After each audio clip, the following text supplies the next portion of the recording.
제목을 따라서 해보실까요? 오병이어의 기적, 참으로 세상에 오실 그 선지자라. 이런 제목으로 말씀 나눌 때에 한없는 은혜와 축복이 여러분의 삶의 현장에 나타나게 하시기를 주님의 이름으로 축원합니다. 오늘은 이제 두 가지 기적으로 은혜를 나누려고 합니다. 하나는 오병이어의 기적, 다른 하나는 광풍 파도의 기적입니다.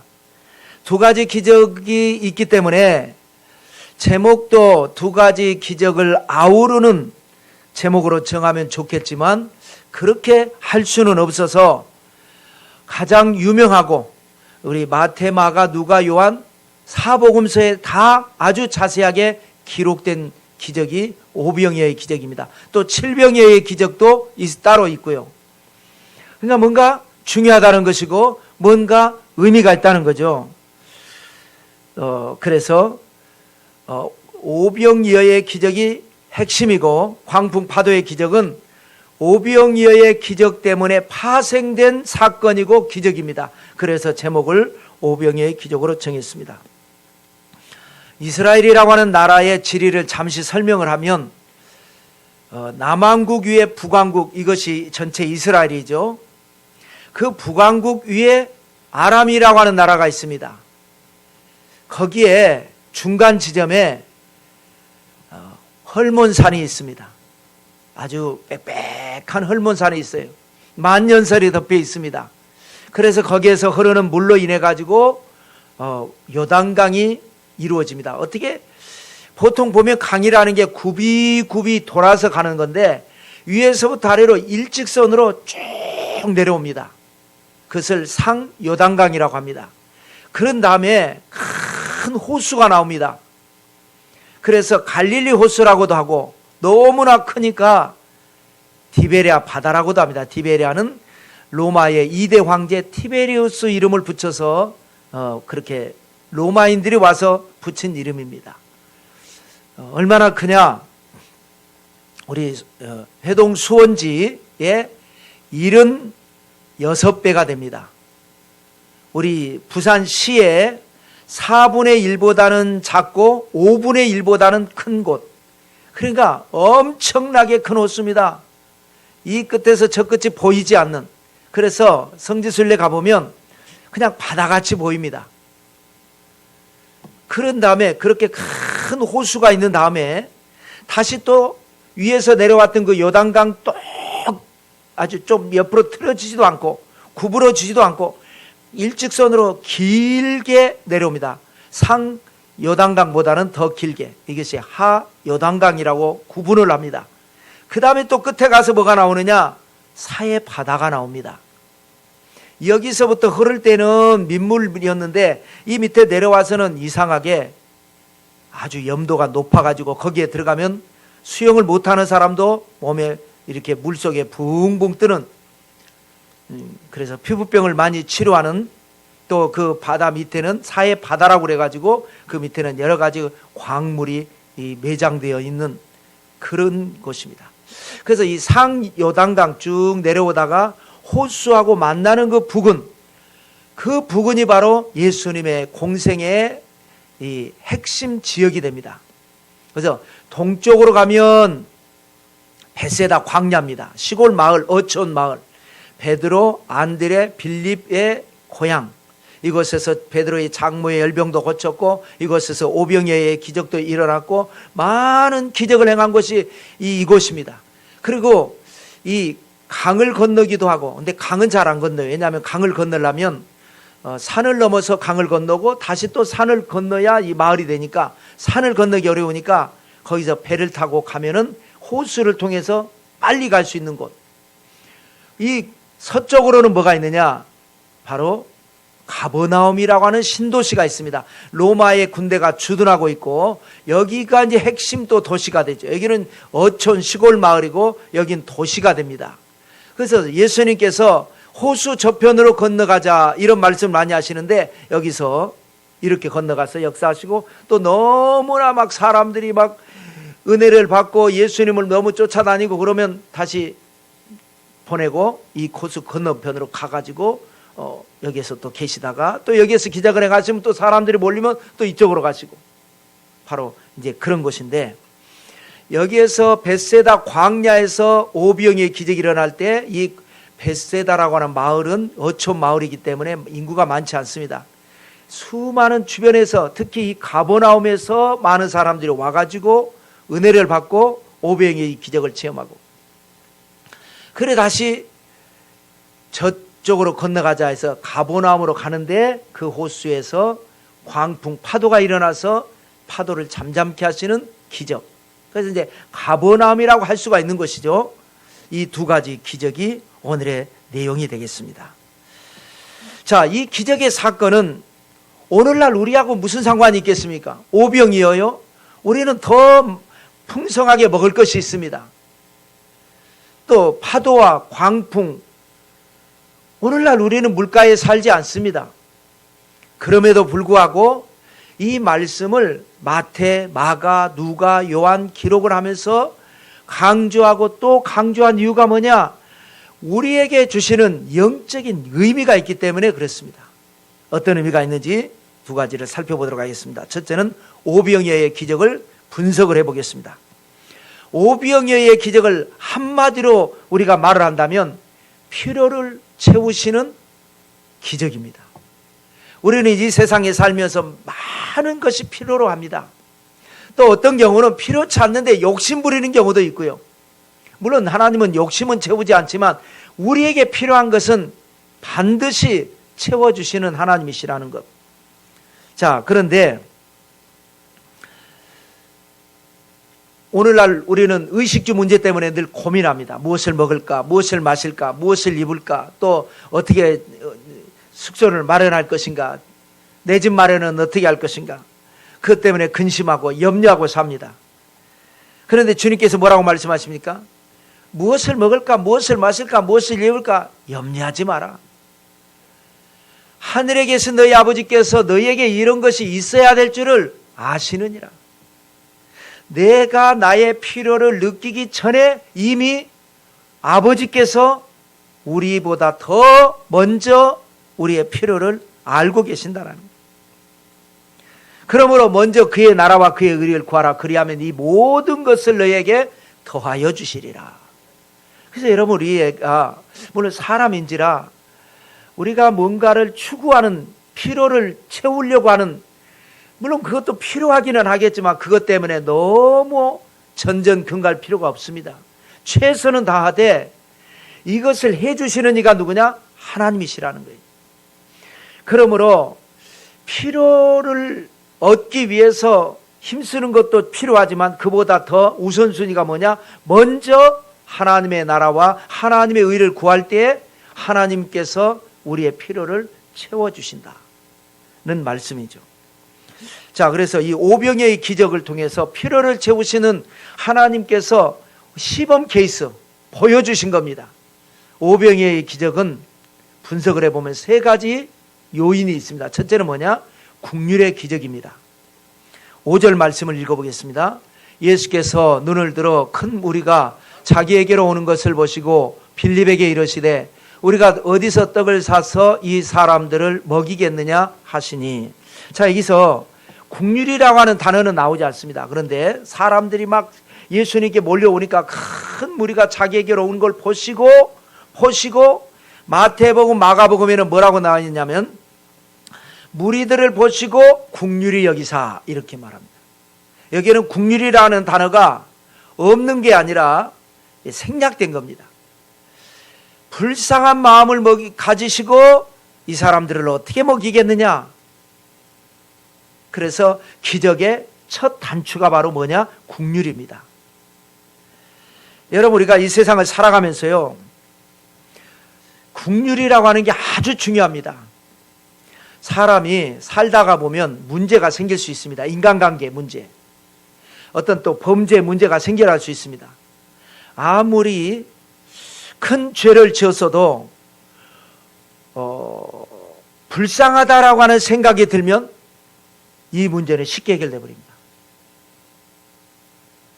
인간관계로 인해서 싸우고, 그래서 싸우다 보면 미운 마음이 듭니다.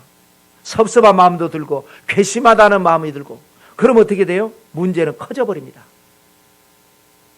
그런데 불쌍하다는 마음이 들면 잘못을 했음에도 불구하고 오죽했으면 저랬을까, 이런 마음이 들어버리면 그냥 봄 눈 녹듯이 그냥 마음이 녹아지면서 관계가 풀어지면서 문제는 해결돼 버리는 거죠.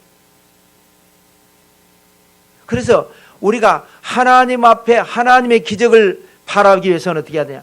하나님의 긍휼하심을 입고, 또 우리 인간관계에서도 문제가 해결되는 방법은 뭐냐? 서로 불쌍히 여기는 거라는 거예요. 불쌍히 여기면 모든 문제는 해결된다. 그럼 불쌍히 여김을 받는 비결이 뭐냐? 하나님께 나가는 겁니다. 어떻게 보면 아주 간단한 겁니다. 예수께서 눈을 들어 큰 무리가 자기에게로 오는 것을 보시고 불쌍한 마음이 드는 거예요. 오지 않으면 불쌍한 마음도 들지 않습니다. 우리 흔히 정치인들이나 재벌들이 문제가 있어서 재판을 받을 때에 자기도 괘씸하잖아요. 이건 정치적인 그 문제다, 이렇게 해가지고 불출석하는 경우가 있잖아요. 화가 나는 거예요.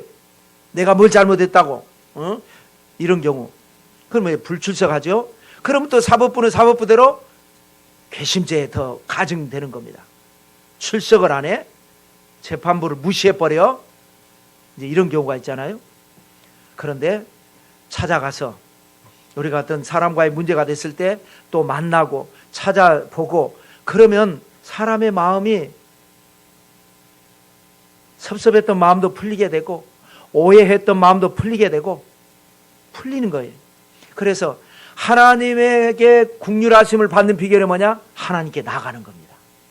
그래서 성경에 뭐라 그러냐? 모이기를 피하는 어떤 사람들의 습관과 같이 하지 말고 때가 가까움을 볼수록 더욱더 하나님께 가까이 나가자. 그래 하나님이 우리를 긍휼히 여기시고, 긍휼히 여기시면 죄를 지었음에도 불구하고 못났음에도 불구하고 버림받아야 마땅함에도 불구하고 하나님께서 우리를 긍휼히 여기시고 우리를 사랑하시고 축복하시고 기적은 일어나게 될 줄로 믿습니다. 관계도 그렇습니다. 자꾸 만나면 괘씸했던 마음을 가지고 섭섭했던 마음을 가지고 있다가도 만나면 풀어지게 되고 또 불쌍하게 여기게 되고, 그래서 문제가 해결된다는 거죠. 오병이어의 기적은 첫 단추는 뭐냐? 긍휼이었습니다. 두 번째 단추는 뭐냐? 사명입니다. 15절과 16절 읽겠습니다. 저녁이 되매 제자들이 나와 이르되 이것은 빈 들이요 때도 이미 저물었으니 무리를 보내어 마을에 들어가 먹을 것을 사 먹게 하소서. 예수께서 이르시되 갈 것 없다. 너희가 먹을 것을 주라. 워낙에 많은 인파가 몰렸잖아요. 말씀이 또 너무 길어졌잖아요. 시간이 또 너무 늦어졌잖아요. 다 배가 고픕니다. 아주 시장기가 아주 느껴져서 모두의 뱃속에서 꼬르륵 소리가 납니다. 이러할 때 제자들이 예수님께 건의를 한 것이 뭡니까? 마을에 들어가서 사 먹게 하십시오. 이치에 맞는 말입니다. 합당한 말입니다. 상식적인 말입니다. 그러나 이 이치에 맞는 상식에서는요 절대 기적이 일어나지 않습니다. 가서 사 먹게 하십시다. 주님께서 뭐라고 말씀하십니까? 너희가 먹을 걸 주어라. 있어야 주죠. 그러나 이게 이제 사명이 되는 겁니다. 먹을 걸 주라고 했으니까 모든 것을 아시는 전제하시고 모든 것을 아시신 전능하신 하나님이 뻔히 없는 것을 아시면서도 너희가 먹을 걸 주어라. 그러면 이제 사명이 생기는 거예요. 야, 주긴 줘야 되겠는데 어떻게 주지? 뭘로 주지? 그때부터 이제 고민이 시작되지만 이 주님의 말씀은 제자들의 말은 이치에 맞는 말이지만 주님의 말씀은 이치에 안 맞는 말입니다. 있어야 주죠. 이 많은 사람들에게 음식을 어떻게 갑자기 공급을 합니까? 말도 안 되죠. 그러나 그것을 사명으로 받아들이면 그때부터 기적은 시작이 되는 거예요. 하나님이 역사하시는 거예요.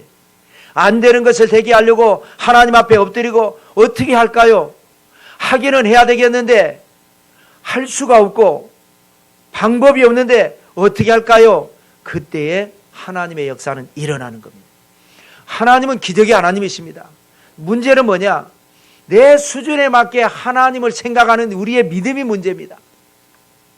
내 수준에 맞는 하나님이라면 하나님이 아니죠.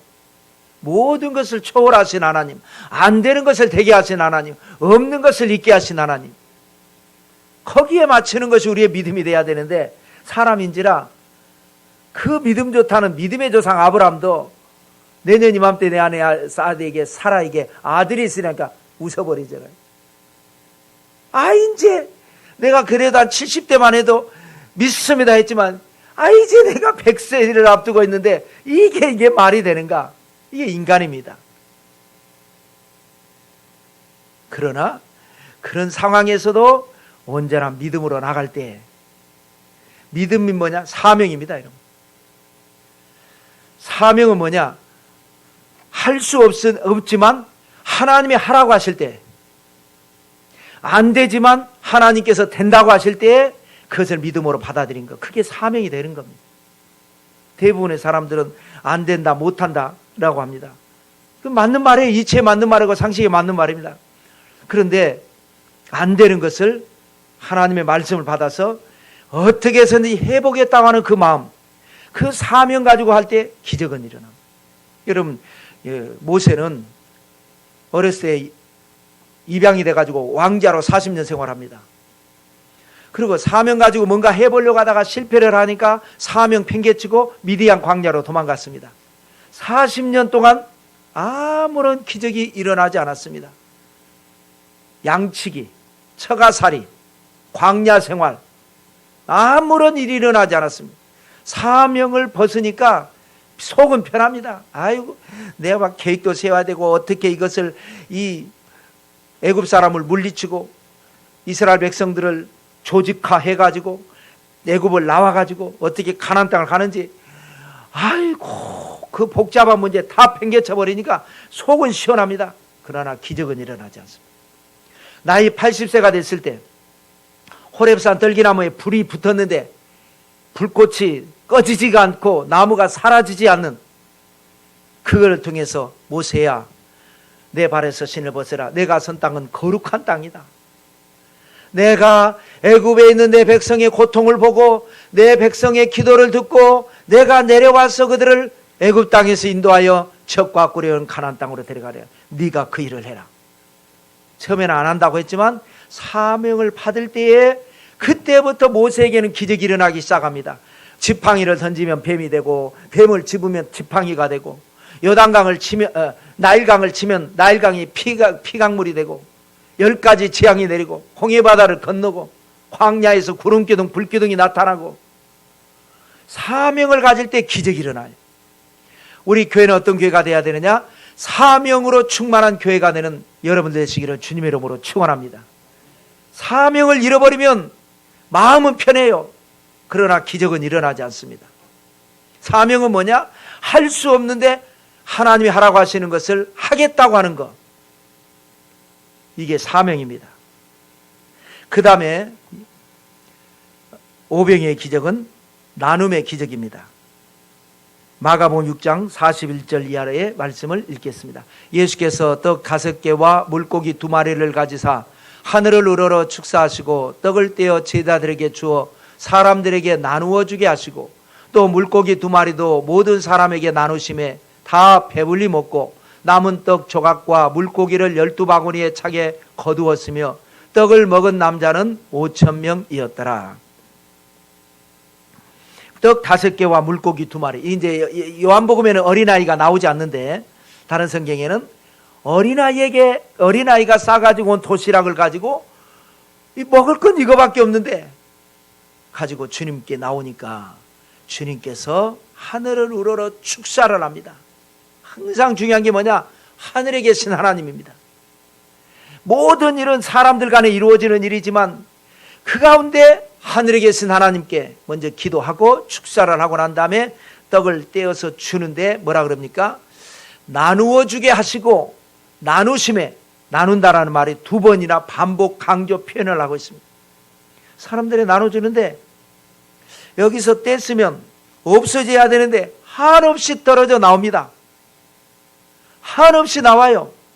물고기도 한없이 나오고 떡도 한없이 나오고, 그래서 이쪽에 나눠주고 저쪽에 나눠주고 저쪽에 나눠주고 한없이 나옵니다.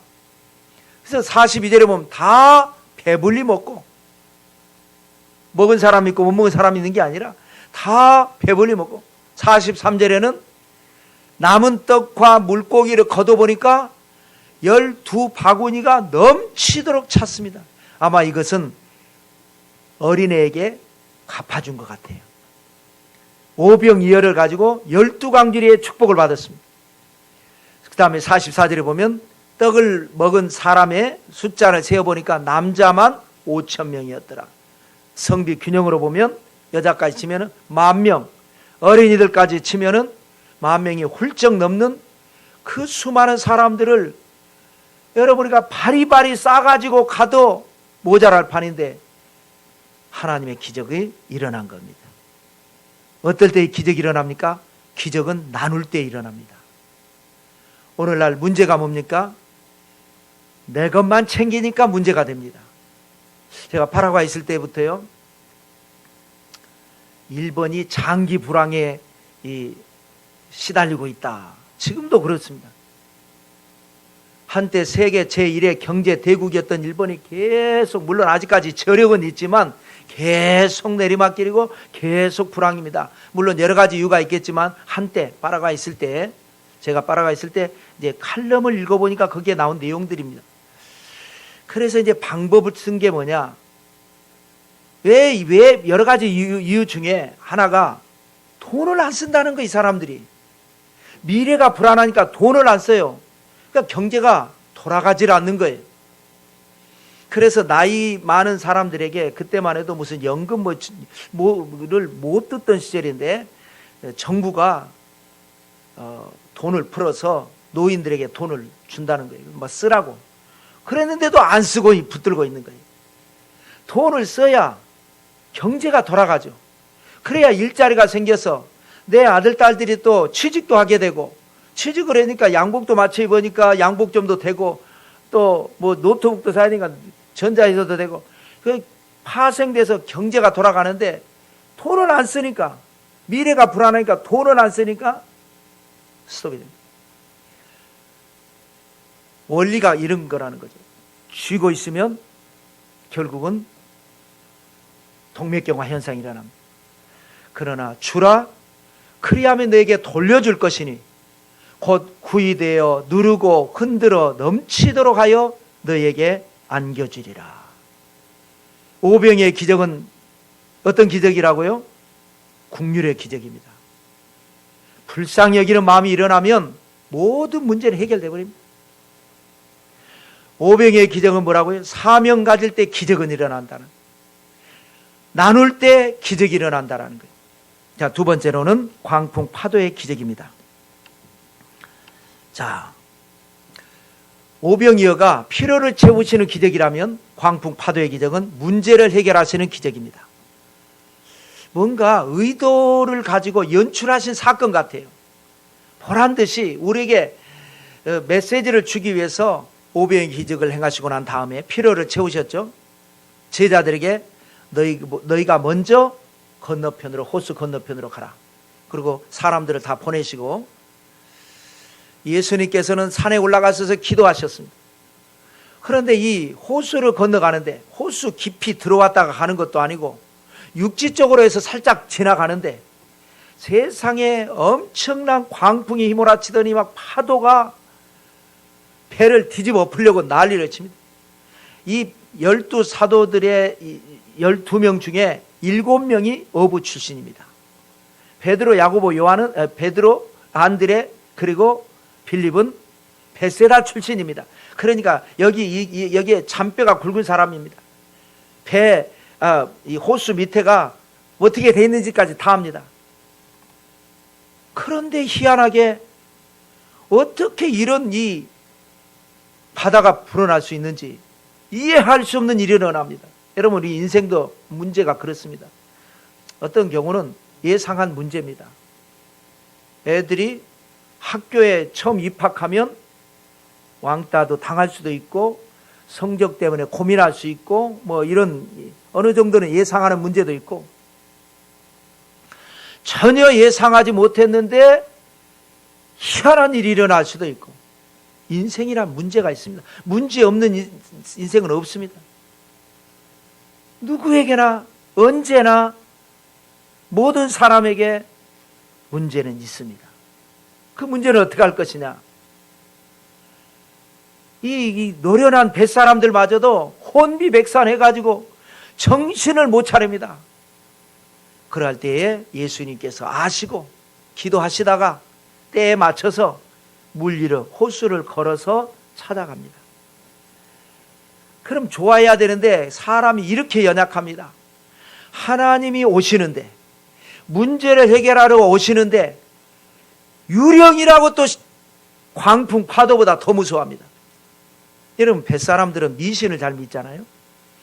이 바다에서 헛것을 보면 죽는다. 이거는 뭐 우리나라에도 있는 겁니다. 헛것을 보지 않으면 아무리 파도가 쳐도 웬만하면 어떻게 또 해서 이겨낼 수 있지만, 헛것을 보면 이건 죽는 거다. 그런데 예수님이 오셨는데 헛것이 아닌데 물 위를 걸을 수 없다라고 생각을 하니까, 아무도 물 위를 어떻게 걷겠는가. 하나님이 오시는데, 도와주기 위해서 오시는데 두려워합니다. 이것이 여러분 우리가 깨달아야 될 겁니다.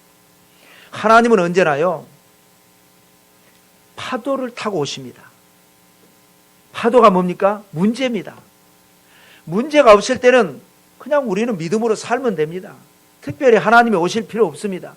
하나님이 내 안에 거하시고 내가 하나님 안에 있는 믿음으로 사는 겁니다. 그런데 어려운 문제가 닥쳤을 때는 하나님이 직접 찾아오시죠. 그런데 언제나 파도를 타고 오십니다. 그러니까 문제와 함께 오시기 때문에 문제를 만났을 때 우리가 정신을 잘 차리고 온전한 믿음으로 준비가 되면 그 믿음을 통해서 기적을 체험할 수가 있습니다. 그런데 문제를 보고 아이고 나 죽었네 하고 낙심하는, 이것이 이제 우리의 연약함인데, 이것을 극복하는 여러분들 되시기를 주님의 이름으로 축원합니다. 그래서 이제 난리법석이 떨어졌어요. 그런데 주님께서 오셔서 이 문제를 다 해결해 주시는데, 이 광풍 파도의 기적은 두 가지로 정리를 해볼 수가 있습니다. 분석해 볼 수가 있습니다. 하나는 뭐냐? 물 위를 걷는 기적입니다. 마태복음 14장 28절부터 30절까지를 읽어보겠습니다. 베드로가 대답하여 이르되 주여 만일 주님이시거든 나를 명하사 물 위로 오라 하소서 하니, 오라 하시니 베드로가 배에서 내려 물 위로 걸어서 예수께로 가되 바람을 보고 무서워 빠져가는지라 소리질러 이르되 주여 나를 구원하소서 하니. 자,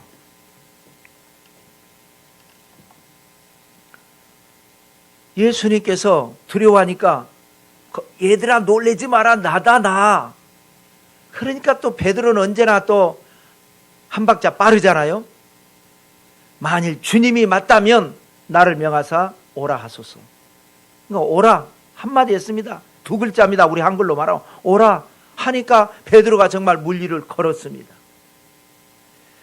아주 여러분 중요한 영적인 교훈입니다. 말씀의 은혜를 받으면요, 문제가 그렇다고 해서 없어진 건 아니에요. 여전히 파도가 있고 여전히 바람은 붑니다. 그러나 말씀으로 은혜를 받으면요, 광풍 파도를 밟는 역사가 일어납니다. 밟아버립니다. 어떤 문제라도 그렇습니다. 여러분, 세상에 문제가 없을 수가 없다 그랬죠. 세상에는 문제가 많습니다. 그러나 어떤 문제라도 반드시 그 문제에 맞는 열쇠, 키는 있게 마련입니다. 다만 모를 뿐이에요. 홍해바다를 건너서 한참 걷다 보니까 물은 목은 마른데, 광야니까 물을 구할 수는 없는데 한참 헤매고 걷다가 보니까 연못을 발견하긴 했는데 가서 허겁지겁 먹어보니까 독성이 있어서 물이 쓰다고 그랬잖아요. 그래서 백성들은 낙심을 하는데 모세가 기도해 보니까 하나님께서 한 나무를 가리키시니까 그 나무가지를 꺾어서 넣어보니까 거짓말같이 쓴물 독성이 사라지고 쓴물이 달게 됐습니다. 그것도 여러분 주시는 메시지 의미입니다. 쓴물이 있으면 반드시 그 쓴물을 달게 하는 뭔가가 있다라는 거예요. 여러분, 우리가 보면 뭐 위가 나쁘고 폐가 나쁘고 무슨 뭐 병이 생기고 그래서 돌아가시기도 하고 그러지 않습니까? 근데 요즘은 이제 이 나는 자연인이다라는 프로에 보면 뭐 사업이 어렵게 돼서 산으로 들어간 사람도 있고, 몸이 이제 불치 판정을 받아서 들어간 사람도 있고 몇 가지 있더라고요. 그래서 불치병으로 들어왔는데 3개월밖에 못 산다는데 지금 들어와서 7년째 살고 있다는 거예요. 약초 캐먹다 보니까 몸이 나아버린 거예요. 우리가 어떤 병이든지 어떤 문제든지 그것에 맞는, 뭐가 맞는 건지를 모르니까 문제지, 어딘가에는 이 문제를 해결할 키가 있다는 거예요. 그래서 그것이 뭐냐? 말씀입니다. 그래서 하나님의 말씀을 딱 들으니까 물리를 걸으라 그러니까 걸었습니다. 근데 또 문제가 또 하나 생긴 게 뭐예요? 그럴 때에 파도가 치고 광풍이 불고 있었는데 더 강한 바람과 파도가 확 베드로 앞에 오니까 물 위를 걷다가 무서워 빠져 들어가 버렸습니다. 이게 뭡니까? 의심입니다. 믿음으로 시작했다가 의심으로 빠져버린 겁니다. 그래서 주님께서도 이런 말씀하셨죠. 무화과나무를 저주하신 사건 때문에 와, 어떻게 한마디 말을 했는데 오늘 아침에 저주를 했는데 저녁에 저렇게 새까맣게 마릅니까? 라고 하니까 진실로 너에게는 누구든지라는 말을 했습니다. 누구든지 이 산더러 들려 바다에 던져지라 하며 그 말하는 것이 이루어질 줄 믿고 마음에 의심하지 아니하면 그대로 된다는 거예요. 엄청난 거예요. 사람이 이 마음속에 확신, 그 다음에 그 확신을 가지고 하는 말이 엄청난 이 효과가 있다는 거예요. 그런데 오늘날 우리에게 그런 일이 별로 안 일어나죠. 왜 그럽니까?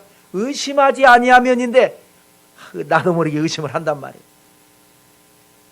또 야고보도 이런 말을 했죠. 야고보 1장 6절에 보면 오직 믿음으로 구하고 조금도 의심하지 말라. 의심하는 자는 마치 바람에 밀려 요동하는 바다 물결과 같다. 요동치는 물결, 이랬다 저랬다, 됐다 안 됐다. 이런 사람은 무엇이든 주께 얻기를 생각조차도 하지 마라. 그만큼 여러분, 믿음과 의심이라는 게 엄청난 차이라는 거예요. 말씀으로 은혜를 받고 말씀으로 다 믿음에 서면 물리를 걷는 기적은 일어나게 될 줄로 믿습니다. 어떤 문제가 다가와도 문제가 없어지진 않아요. 일단 1단계입니다. 이게 문제는 있는데 그 문제를 밟고 가는 거예요. 세상에 문제는 있습니다. 인간관계에 문제가 있고, 물질에 문제가 있고, 건강 문제가 있고, 뭐 직장 문제, 또 뭐 온갖 자녀 문제가 있습니다. 문제 없는 사람 아무도 없습니다. 야, 저 사람 참 팔자 좋겠다, 나는 왜 이러냐 싶지만 들여다보면 저 사람도 더 문제가 있고, 좋은 것도 있고 나쁜 것도 있고, 잘 나가기도 하고 안 나가기도 하고, 문제는 있는 거예요. 그런데 말씀으로 은혜 받으면 문제를 밟는다. 그 다음에 이제 두 번째 단계가 뭐냐? 밟는 단계가 아니라 바람이 그치는 기적입니다. 마가복음 6장 50절과 51절을 읽겠습니다. 그들이 다 예수를 보고 놀람이라. 이에 예수께서 곧 그들에게 말씀하여 이르시되 안심하라, 내니 두려워하지 말라 하시고 배에 올라 그들에게 가시니 바람이 그치는지라. 제자들이 마음에 심히 놀라니. 자, 여러분, 파도를 밟는 기적은 1단계고요.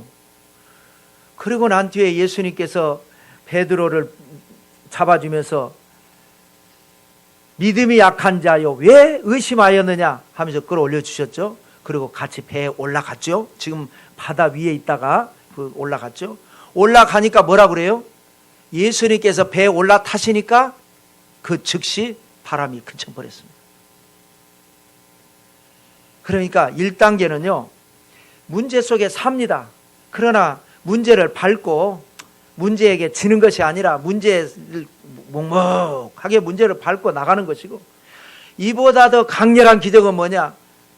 예수님을 모시면 문제가 사라져 버립니다. 잔잔해져 버립니다.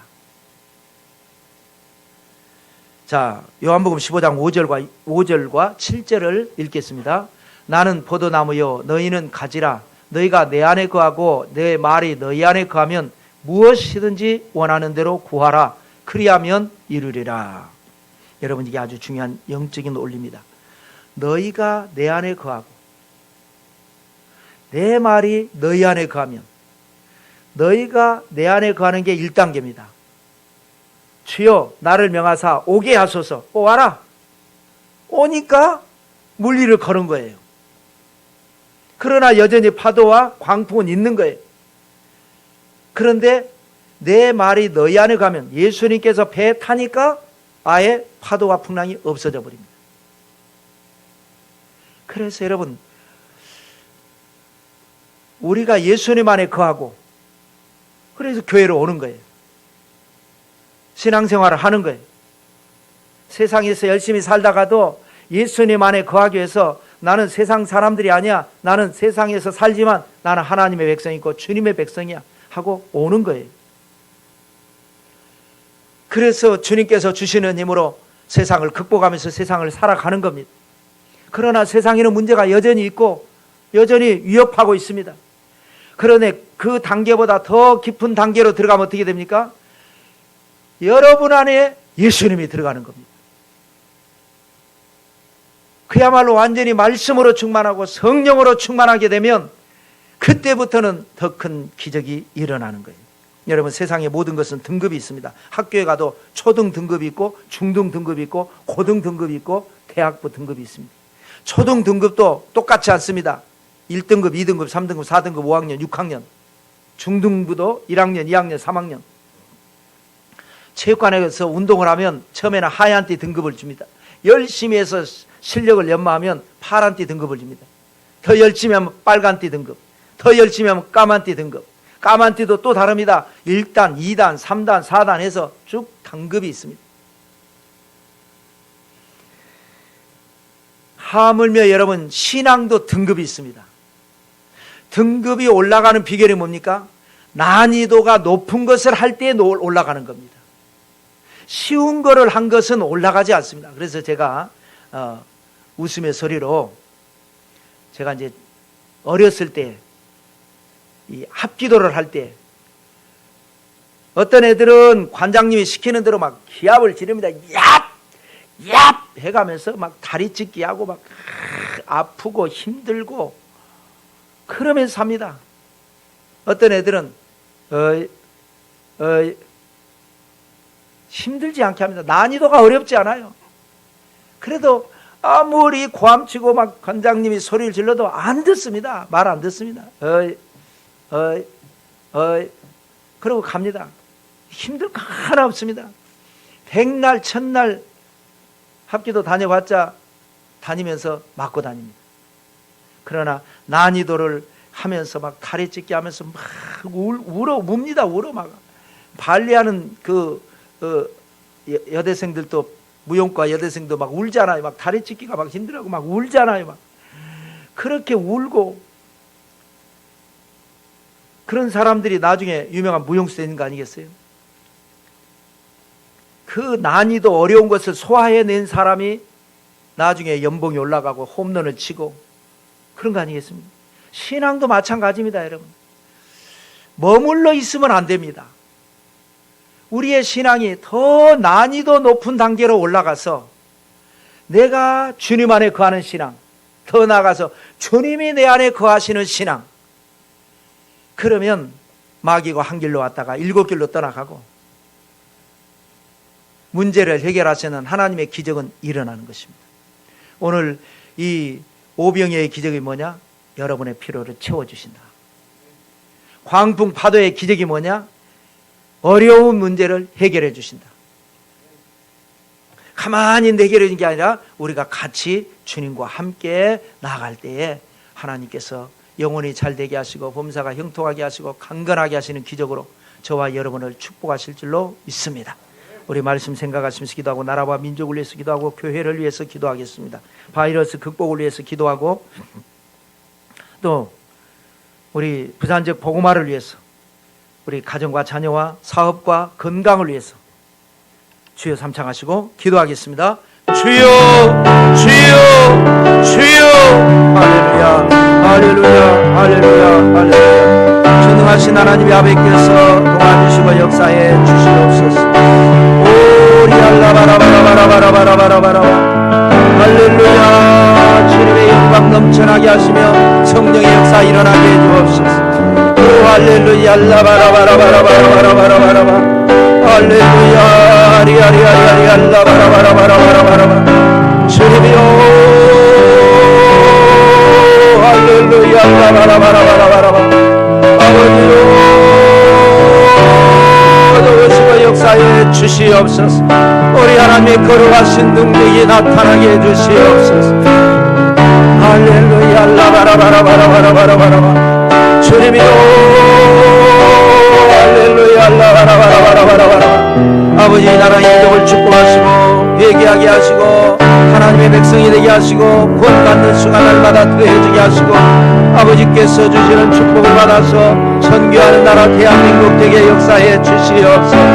할렐루야 라바라바라바라바라바라바라 내주 하나님의 놀라우신 은혜와 축복으로 채워주시옵소서. 주님의 영광 가득하게 하시고 성령의 역사가 일어나게 해주시옵소서. 코로나 바이러스가